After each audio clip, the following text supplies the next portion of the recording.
مشتاق احمد یوسفی، طنز و مزاح نگار، پارٹ 1، 1923 عیسوی سے 2018 عیسوی۔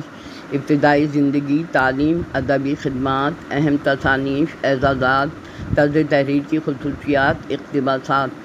مشتاق احمد یوسفی اردو کے بے مثل طنز و مزاح نگار تھے، جنہوں نے نہ صرف قاری کو محظوظ کیا بلکہ فکر و فن کا نادر امتزاج بھی پیش کیا۔ ذیل میں ان کی زندگی کارنامے، ادبی خدمات پیش کیے جاتے ہیں۔ ابتدائی زندگی: پیدائش 4 ستمبر 1923 کو ٹونک، راجستھان، برطانوی ہند میں پیدا ہوئے۔ ایک علمی خاندان سے تعلق رکھتے تھے۔ تعلیم BA آگرہ یونیورسٹی، MA فلسفہ اور LLB علی گڑھ مسلم یونیورسٹی سے حاصل کی۔ ہجرت: 1950 میں پورے اہل خانے کے ساتھ کراچی منتقل ہوئے۔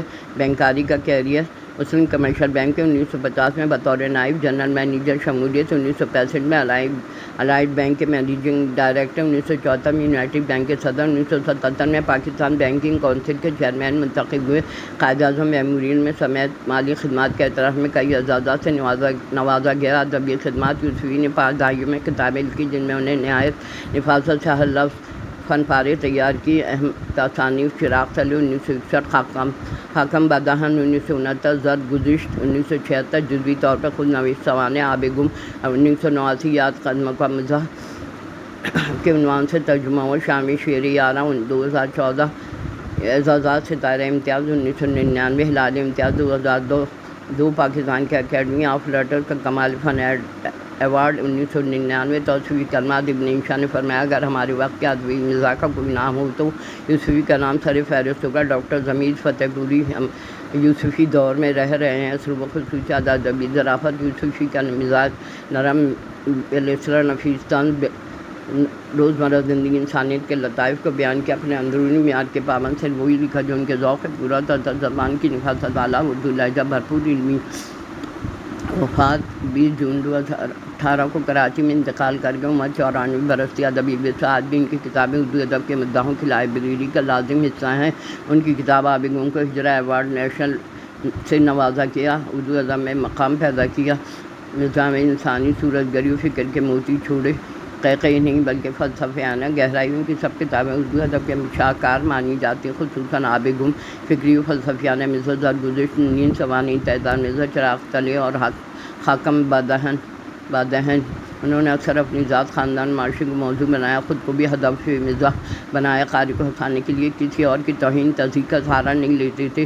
تحریری برجستگی: اکثر تحریر مکالماتی انداز میں ہوتی جیسے قاری سے براہ راست گفتگو ہو رہی۔ یوسفی کا اسلوب لطیف، دانشورانہ، زبان مکمل مہارت عطا کرتی ان کا اردو ادب لازوال بناتا۔ طرز تحریر کی خصوصیات: نمبر 1، نفیس طنز و مزاح کے جملوں میں کبھی زہر نہیں ہوتا بلکہ نرمی، شائستگی اور تہذیب کے دائرے میں رہ کے قاری کو ہنساتے ہیں۔ ان کے طرز میں تلخی نہیں بلکہ لطافت ہوتی ہے۔ اردو زبان پر مکمل عبور: یوسفی کی تحریر میں زبان کا کمال نظر آتا ہے۔ محاورے، ضرب الامثال، فارسی عربی تراکیب برمحل استعمال کرتے ہیں۔ ان کا اردو کا وہ خالص شستہ گہرائی و فکر انگیزی۔ اگر اچھے مزاح نگار ہے لیکن ان کے جملے بسا اوقات قاری کو سوچنے پہ مجبور کر دیتے ہیں۔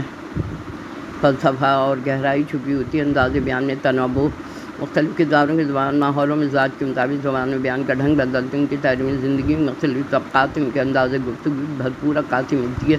اقتباسی جملوں، یادگار فقرے: یوسفی کی تعلیم میں ایسے جملے جا بجا بکھرے ہوتے جو ضرب المثل بن چکے۔ مثلاً، ہم بہت جلد سچ بولنے لگے، اگر جھوٹ سے اتنا فائدہ نہ ہوتا۔ دنیا میں سب سے مشکل کام خود کو قائل کرنا ہے، باقی سب قائل ہو جاتے ہیں۔ مزاحیہ اقتباسات: ہم نے ہمیشہ یہ کوشش کی کہ سچ صرف اس وقت بولیں جب جھوٹ کے تمام راستے بند ہو جائیں۔ چراغ تلے: اگر ہر شوہر اپنی بیوی کو سمجھنے میں کامیاب ہو جائے تو دنیا میں ایک بھی مزاح نگار باقی نہ رہے۔ خاکم بدہن: ہماری قوم تو ہر اس کام میں طاق ہے جو کرنے کا نہ کہا جائے۔ زرد گزشت: کسی زمانے میں ہم بھی شریف تھے لیکن پھر زندگی میں کچھ لوگوں سے ملاقات ہو گئی۔ آب گم: پاکستان میں ہر شخص شاعر ہے، فرض صرف یہ کہ کچھ نے اب تک دیوان چھپایا نہیں۔ شامی شعر یاراں: کچھ لوگ نصیحت ایسے کرتے ہیں جیسے کسی قصے کی قصہ ادا کر رہے ہوں۔ ہم اتنے مصروف ہو گئے ہیں کہ اب اپنے سائے سے بھی وقت لے کر ملتے ہیں۔ یادداشت کمزور ہو تو پرانی دشمنیاں نبھانا مشکل ہو جاتا ہے۔ جو بیوی سے ڈرتا ہے وہ شاعر نہیں ہوتا، فلسفی بنتا ہے۔ زندگی کی سب سے بڑی کامیابی یہ ہے کہ لوگ آپ کو پاگل سمجھیں مگر پھر بھی آپ سے مشورہ